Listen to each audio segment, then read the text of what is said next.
नाजरीन, उर्दू ग्राफी में खुशामदीद। कैसे हैं आप? आज आपके लिए जॉन एलिया की एक बहुत ही खूबसूरत गज़ल लेकर आए हैं। मुझे उम्मीद है कि आप पसंद करेंगे। उससे पहले अगर आपने हमारे चैनल को सब्सक्राइब नहीं किया तो अभी कर लीजिएगा और बेल के आइकन पर क्लिक कर दीजिए ताकि आने वाली वीडियोस की इत्तला आपको बर वक्त मिल सके। नया एक रिश्ता पैदा क्यों करें हम, बिछड़ना है तो झगड़ा क्यों करें हम। खामोशी से अदा हो रस्म दूरी, कोई हंगामा बर्पा क्यों करें हम।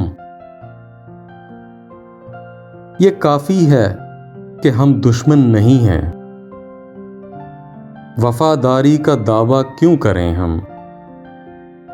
वफा, इखलास, कुर्बानी, मोहब्बत, अब इन लफ्ज़ों का पीछा क्यों करें हम।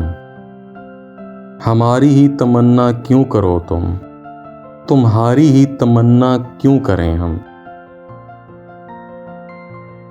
किया था अहद जब लम्हों में हमने, तो सारी उम्र ईफा क्यों करें हम। नहीं दुनिया को जब परवाह हमारी, तो फिर दुनिया की परवाह क्यों करें हम। ये बस्ती है मुसलमानों की बस्ती, यहाँ कारे मसीहा क्यों करें हम। नया एक रिश्ता पैदा क्यों करें हम, बिछड़ना है तो झगड़ा क्यों करें हम। जी, तो कैसी लगी आपको ये जॉन एलिया की उदास गज़ल? मुझे उम्मीद है कि बहुत पसंद आई होगी, और अगर पसंद आई तो इस वीडियो को लाइक ज़रूर कीजिएगा, इससे हौसला अफजाई होगी। आपका बहुत शुक्रिया।